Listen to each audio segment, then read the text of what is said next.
Over 1,000 lawyers have called for access to imprisoned Kurdistan Workers' Party, or PKK, leader Abdullah Öcalan, held incommunicado in Turkey's Imrali Island for 34 months. The Pentagon is reportedly planning to partner its Syrian Kurdish allies with Syria's Assad government, sparking shock and dismay from Kurdish leaders. Iran has executed Mohammed Gubadlu, a 23-year-old protester, on Tuesday morning despite the Supreme Court overturning his death sentence. Meanwhile, in the aftermath of the ISIS-claimed bombing in Iran, allegations have surfaced pointing to Turkish involvement in the attack, which claimed 94 lives. Learn more with Media News. A total of 1,330 lawyers from 35 bar associations have lodged a petition with the Turkish Ministry of Justice requesting permission to meet with imprisoned Kurdistan Workers' Party leader Abdullah Öcalan in Imrali Island prison. The lawyers held a press conference outside Diyarbakir judicial buildings where the petition was lodged, calling for an end to the 34-month absolute isolation imposed on Öcalan and his fellow Imrali prison inmates. The lawyers also referred to an assessment of the situation by the Committee for the Prevention of Torture, which stated in a report published on the 5th of August that Öcalan and the 3 other prisoners were subject to a total ban on contact with the outside world, and describing it as a type of incommunicado imprisonment. The committee found such a state of affairs unacceptable and clearly contravening international human rights instruments and standards.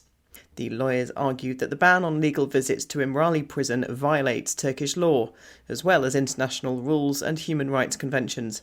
They stressed that states have an obligation to ensure that prisoners and convicts can exercise their rights regardless of their identity and the nature of their sentence. The Pentagon is exploring a plan for its Syrian Kurdish allies, who play a crucial role in the fight against the Islamic State, to form an alliance with the Syrian government led by President Bashar al-Assad.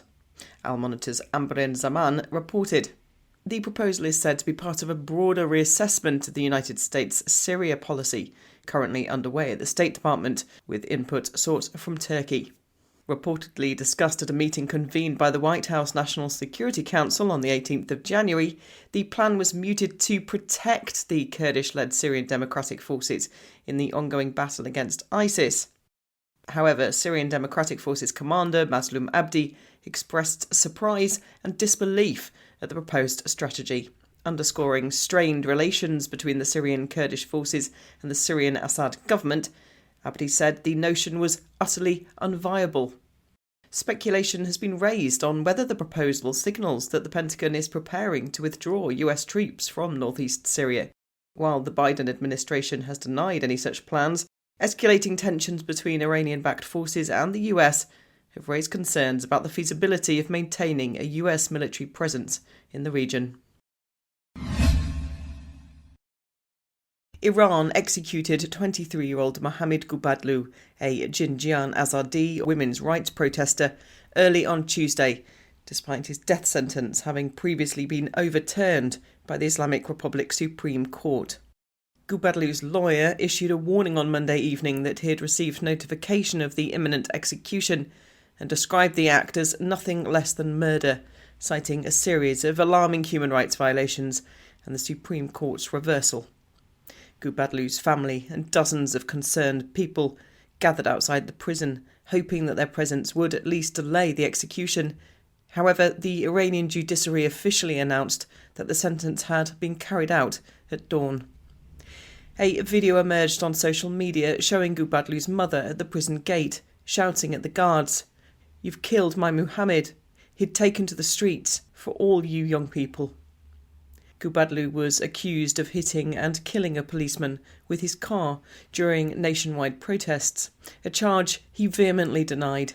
He was sentenced to death in November 2022, but the Supreme Court later overturned the sentence, citing irregularities in the trial. In the aftermath of the ISIS bombing in Kerman, Iran, allegations have surfaced pointing to Turkish involvement in the attack. The Kurdistan Strategic Research Centre reported that one of the suicide bombers, known as Abu Herb, had been in Turkey before the attack. He allegedly underwent military training in Turkey and played a key role in organising the Kerman attack, which killed a reported 94 people. The timing of the attack, just before Iranian President Raisi's planned visit to Ankara, adds complexity to the situation, with reports suggesting that warnings about ISIS transit from Turkey to Iran had been exchanged between local security forces.